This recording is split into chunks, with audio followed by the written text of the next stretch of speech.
Milwaukee, Wisconsin, autumn, 1903. The air smells of wet timber and coal smoke. Evening settles slowly, like soot falling from the sky. In the backyard of a modest home, two young men wage a quiet war against gravity. There is no chrome, no leather, no mythology. Only a wooden shed barely larger than a closet, with crude paint spelling a name that has not yet learned its weight. Harley Davidson Motor Company. Inside, the air is metallic and warm.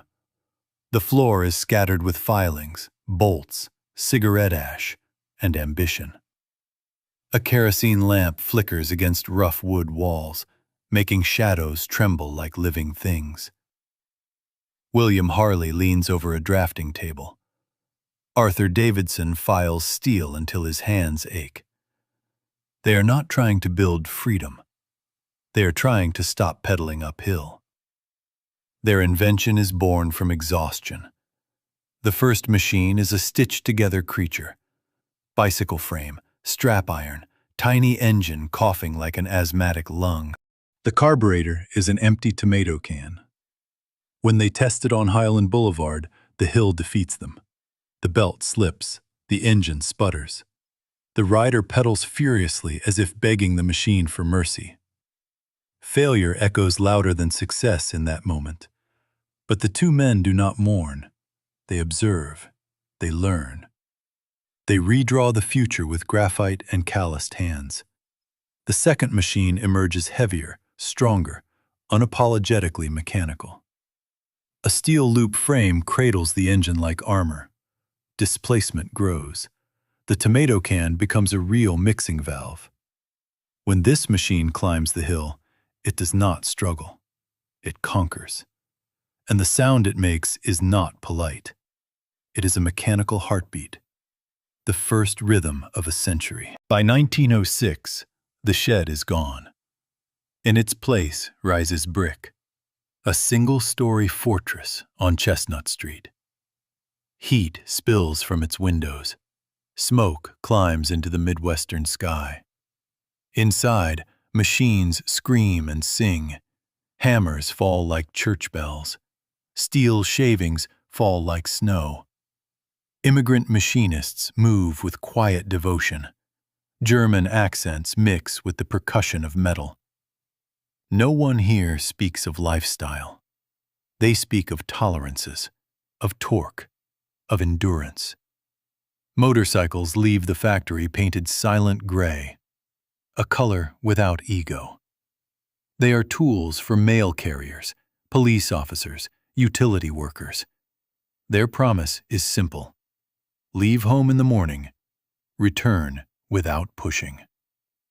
This is the era before mythology, before rebellion, before the road meant escape. For now, the motorcycle means reliability. But myth is already gathering speed. The board tracks rise like wooden coliseums, banked ovals made from rough lumber soaked in oil and courage. No brakes, no mercy, no forgiveness. Riders wear wool sweaters and leather caps. They race at speeds the human body does not understand. Splinters fly like arrows. Engines howl like animals.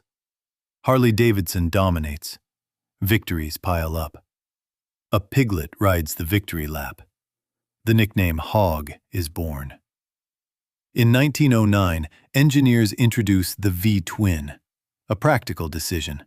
2 cylinders at 45 degrees to fit the frame. The sound is accidental. Uneven ignition timing creates a rhythm that no marketing department could invent. Potato, potato, potato. A syncopated heartbeat. A mechanical fingerprint.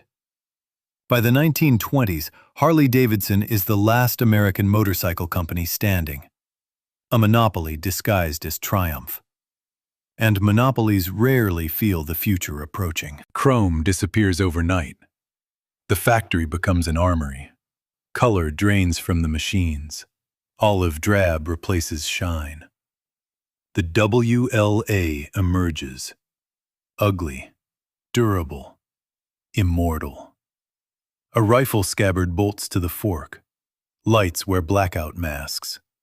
The engine is tuned not for speed, but survival. 90,000 machines cross oceans in wooden crates. In Europe and the Pacific, the motorcycle becomes a lifeline.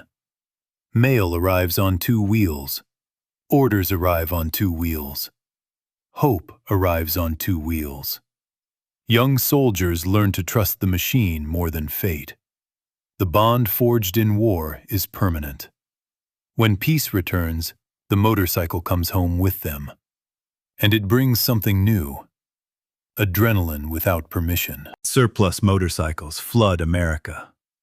They are cheap, accessible, available to men who no longer fit civilian life. Veterans cut the machines apart, remove weight, remove rules. The bobber is born.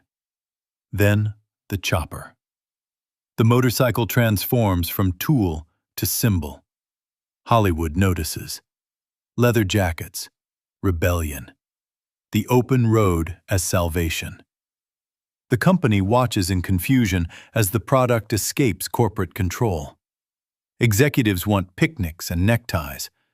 The public wants outlaw poetry. The sound of the V-twin becomes the anthem of defiance.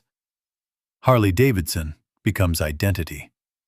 And identity is far more dangerous than transportation. The 1950s glow with chrome and certainty. Harley stands alone. No American rivals remain. Innovation slows, tradition hardens. The machines become monuments to themselves. Heavy, beautiful, familiar. Across the ocean, engineers in Japan and Europe chase precision, efficiency, high-revving perfection. Milwaukee does not look east. Kings rarely do. The 1960s arrive with a new sound. Not thunder, a hum. Japanese motorcycles enter the American market quietly, politely, efficiently. Small engines, clean machines, reliable. Harley laughs. Until 1969. Honda releases the CB750. Electric start, disc brakes, 4 cylinders. No oil leaks, no rituals, no prayers. It works every time. The invasion is complete. American riders face a choice between romance and reliability. They choose reliability, and the throne begins to shake. Harley Davidson is sold. AMF. Bowling balls, tennis rackets, golf carts. Motorcycles become just another product line. Production accelerates. Quality collapses. Engines leak. Bolts shake loose. Reputation crumbles. The machines that once liberated Europe now struggle to start. The brand becomes a joke. The sound of the V-twin becomes a cough. The king of the road is dying in public. Executives buy the company back. They study the Japanese, learn discipline, rebuild quality. The evolution engine saves the brand. But a strategic decision changes everything. They stop selling motorcycles. They start selling memory. Baby boomers buy rebellion in weekend installments. Leather becomes costume. The outlaw becomes suburban. For 2 decades, money flows like gasoline. But generations are mortal, and the customers begin to age. The financial crash of 2008 accelerates the inevitable. Boomers retire, sell their bikes, stop riding. Young generations look at Harley and see weight, noise, excess, cost. The company builds electric motorcycles. They are brilliant. They are silent. And silence is the opposite of everything the brand once meant. The machines sit in showrooms like artifacts from the future that never arrived. A product without a tribe. A language without listeners. The red brick factory still stands in Milwaukee, a cathedral of steel and memory. But the assembly line no longer defines the culture. The culture has moved on. Today, the sound of the V-twin echoes mostly in nostalgia, a soundtrack for a century that believed freedom meant distance, that escape required motion, that identity could be built from noise and risk and open sky. The world has chosen a different freedom now. Quiet, connected, optimized. The roads still stretch to the horizon, but fewer people feel the need to outrun their lives. The iron horse survives, not as necessity, not as revolution, but as monument. A statue of a loud century that believed the road went on forever.